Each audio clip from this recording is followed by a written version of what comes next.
The voices from the day after the postseason was set of Michelle Smallman, Chris Canty, and me, Evan Cohen.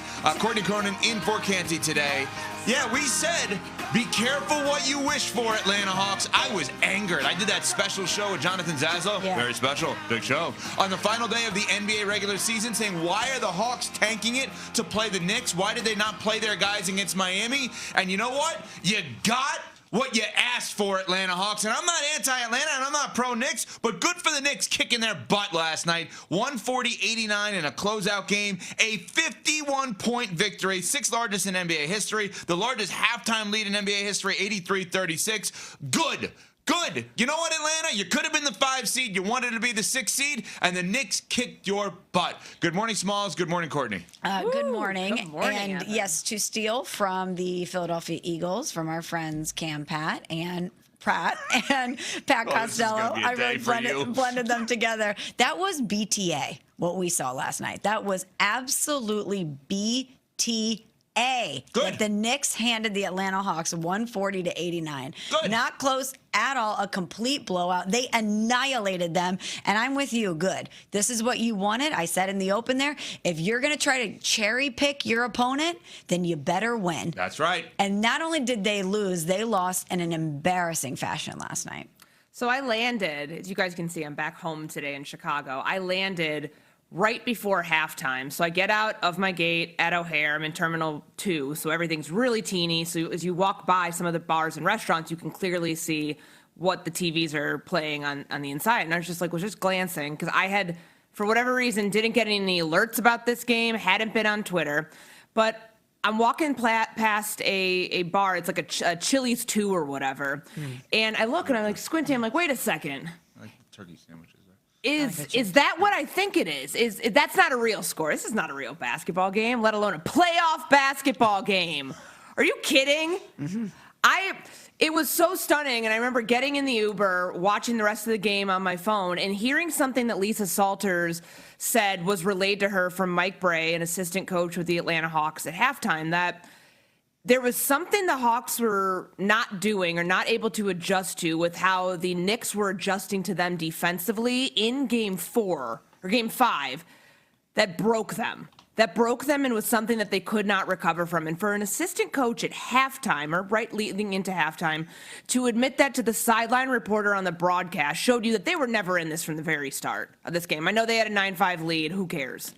This is not a basketball game, let alone a playoff basketball game. And for athletes who are supposed to be able to quickly take what happened in one game, flush it, and move on, I think it shows you that that's a very difficult thing to do at the highest stakes of competition, even though it's Game 1, but it was a series, the first round series, it was a closeout game.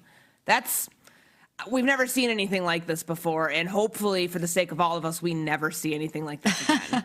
Yeah, again, it's weird for me and for you, Smalls, and for Courtney. None of us are Knicks fans. No. But to sit here and actually celebrate what the Knicks did because of our frustration and anger of the be careful what you wish for part of this, right? Led by the Knicks, led by 47 points at halftime, largest in NBA history. This is playoffs. Led by 53 points through 3, largest in NBA history. Largest lead was 61 points. That was the largest lead by any team in a playoff game since the play-by-play era began in 1998. Good. Atlanta Hawks, you asked for this, and you got this, and you deserve it. And you know what? The Knicks fans may be a little bit too happy. Like, they should be happy today. And I think that they should think they're going to the finals. Absolutely think they're going to the finals, and they're the best team in the East. But there's a part of this that I wonder if they're a little too happy. Look around. Yeah. Look around the studio. Okay. Cece's off. Yeah. Okay, normally someone else sits over there. Rob Lorenzo. Where's he? I don't know. You know where he is? Where? He just texted me because he's late today. Why is he late? I can't make this up. My train is delayed because a Knick fan had to get escorted off from being too drunk. Absolutely dead hammered, calm drunk, but just falling asleep on people from going out last night. This game was in Atlanta. So? Meaning this guy was not at Madison Square Garden or anything like that. But Knicks fans, see, we have to throw a little cold water on this. Okay. Are they too happy? Nuno, are you too happy as a Knicks fan? Okay. Okay. Because people are celebrating this, you are going to say they're too happy? I'm just wondering. This is a fan base. Oh. Hold on. That's Let me not finish Cam this. Pat. That's actually Pat. That's actually Pat. And I, of course, want to hear from our resident Knicks fan, Nuno. But if you're a fan base that went to the Eastern Conference Finals last year, you fire your head coach who got you there. And the reason that you do that is because you think that from a personnel standpoint, you have what it takes to get to and win a finals. Your owner, your governor, comes out at the beginning of the year, doubles down on that and says, this is a team that needs to get to and win the finals. And then the way this series starts out, you have some questions. You're worried about your squad, especially this Atlanta Hawks team. They were hot coming into the playoffs.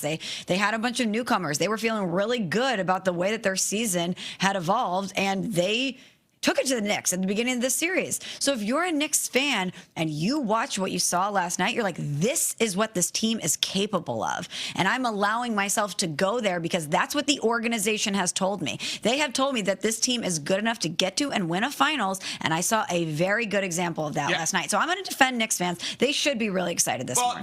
Well, the way you said it, yes. They should be able to get to the NBA Finals. Like, they should be the favorites in the Eastern Conference right now with the Celtics going to a Game 7 against the Sixers, which we'll get to in a second. But let's go to Nuno and Pat on this because Nuno is a diehard Knicks fan. Nuno somehow was worried up 49 points last night. I couldn't believe that text. He sent a text us like, I'm a little worried. I said, yeah, 49, a little tricky for teams. No. I wasn't worried that they were going to blow the game, but I was worried about, and we talked about this earlier, Ev, that the chippiness, right, the Hawks wanted to be quote unquote physical, but they don't know what physical basketball is, especially in the playoffs. They started getting dirty, right? And then like right after that, I think it was that right when I sent that text, then we had the Mitchell Robinson, Dyson Daniels thing, right? Like, who in their right mind is messing with Mitchell Robinson? Exactly. What is it? Dyson Daniels, great player.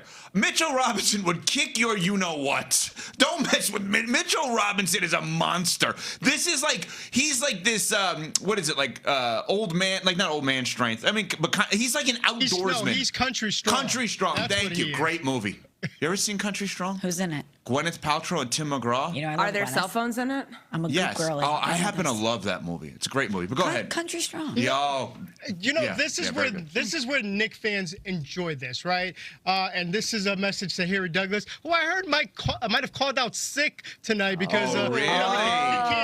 He couldn't handle that BTA. Wow. But it's like, but no, like all of a sudden Hawk fans, the Knicks get all the whistles. Reggie Miller is a homer towards the Knicks. What a ridiculous critique that is. Like that type of stuff. Reggie Miller. Like, no, and Jalen Brunson said it, yesterday after, post game, hey, like, it's one game. We move on tomorrow. You win by 1. You win by 60. That type of thing. Will you enjoy it? And the reason I'm excited is based upon the last 3 games have shown us a different Knicks team. They've gone with Karl-Anthony Towns as their forward, by the way, as Courtney said. Hit the prop again, over 5 assists. Over 5 assists. Like, that's the way the basketball they're playing, it's the one that can give you hope versus like kind of, and I got to give Mike Brown credit. I fired him I don't know how many times. We had many conversations. Exactly. And he was great. And, he made adjustments. Oh, by the way, it was the anniversary of, he got into that melee. I would prefer not seeing him fall on the ground, like,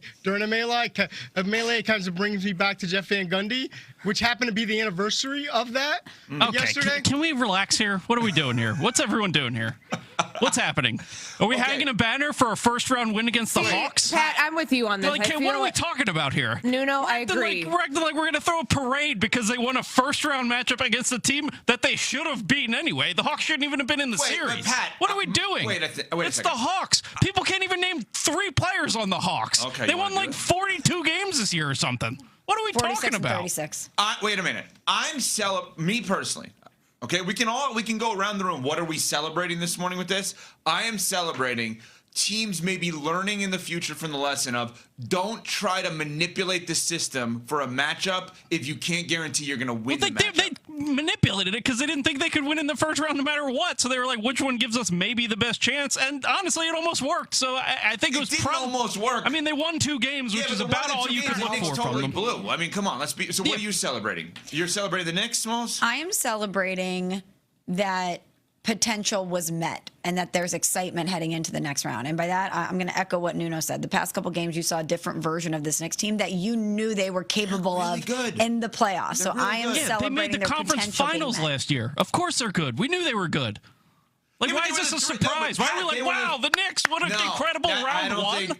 I think two things can be said. Wow, what a hater. Smalls can be correct, which I think she is. No, I am. You are. Thank you. Because definitively. They were the 3 seed, and the 2 teams above them shouldn't have really been above them. The Pistons had an enormous leap this year, to their credit. Did not expect the Pistons to be better than the Knicks heading into the season. And the quote-unquote gap year, which it does not exist, we'll get to that, with the Celtics, those are 2 teams ahead of them. Where I think we're kind of maybe headed for Knicks Cavs, which is kind of what we